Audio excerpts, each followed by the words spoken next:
எல்லாருக்கும் வணக்கம். இன்னைக்கு முத்துமதி சமையலில் வந்து ஒரு சவுச்சோக்காய் வச்சு ஒரு கூட்டு செய்ய போகிறோம். இது வந்து பொரியல் பண்ணலாம், குழம்பு வைக்கலாம். இப்போ வந்து நம்ம புளிக்காய் செய்ய போகிறோம். இதை வச்சு நான் வந்து ஒரு 2 சின்ன சைஸு சவுச்சோக்காய் வந்து நறுக்கி வச்சுருக்கிறேன்.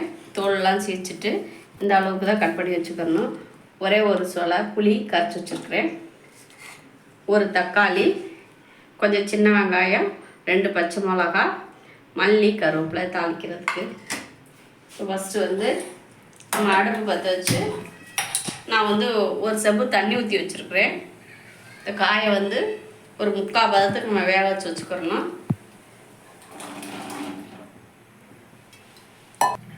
இந்த காய்க்கு தேவையான அளவு உப்பு போட்டு நம்ம ஒரு கிண்டி விட்டுட்டு மூடி போட்டு மூடி வச்சிடலாம். கொஞ்சம் வேகணும்.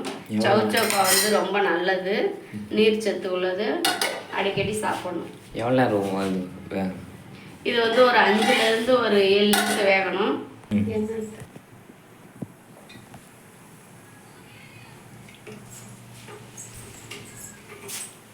வேகிறதுக்குள்ள நம்ம தக்காளி வெங்காயம் எல்லாம் வதக்கி விட்டுடலாம்.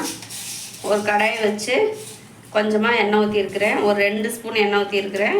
1 ஸ்பூன் கடுகு உளுந்த பருப்பு,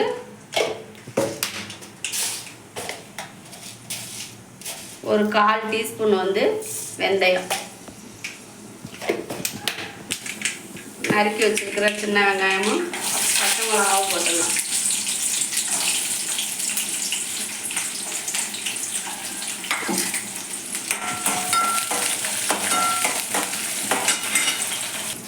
ரெண்டு பச்சை மிளகா, ஒரு காஞ்ச மிளகா போட்டிருக்கிறேன். மொத்தம் 3 மிளகா. வெங்காயம் கொஞ்சம் வதங்கிடுச்சு. கருவேப்பிலை,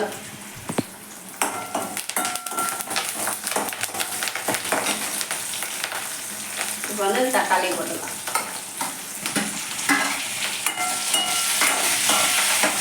இந்த மாதிரி செஞ்சு சாம்பார் சாதத்துக்கு சாப்பிட்டா நல்லா டேஸ்டாக இருக்கும்.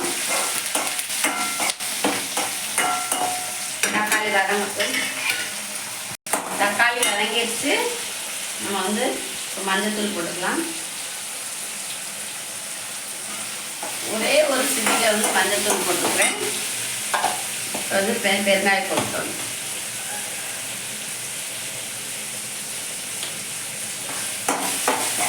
எல்லாம் நல்லா போட்டு வதக்கி விட்டுட்டு புளி வந்து நம்ம கரைச்சி வச்சுருக்கிறத இதில் ஊற்றிடணும்.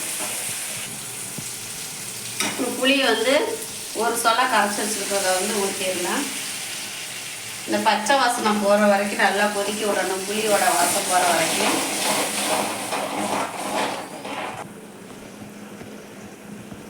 ஒரு 1/4 டீஸ்பூன் வந்து தனி மிளகாத்தூள் காரத்துக்கு. சவுச்சோக்காய் கொஞ்சம் வெந்துருச்சு. நம்ம வந்து இந்த வதக்கி வச்சுருக்கிற இந்த கிரேவியில் ஊற்றிடலாம். இந்த தண்ணி வத்துற அளவுக்கு நம்ம வேக வச்சுக்கிடுவோம்.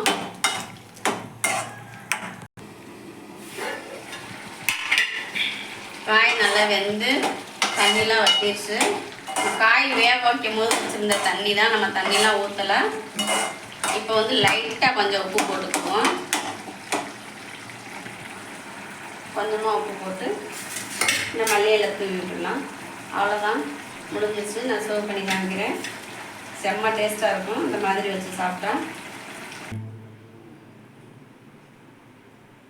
சவுச்சோக்காய் புளிக்காய் ரெடி ஆயிடுச்சு. இதே மாதிரி நீங்களும் செஞ்சு சாப்பிடுங்க. வீடியோ பிடிச்சிருந்தா லைக் பண்ணுங்கள், ஷேர் பண்ணுங்கள், சப்ஸ்கிரைப் பண்ணுங்கள், பெல் பட்டன் அழுத்துங்க. தேங்க்யூ.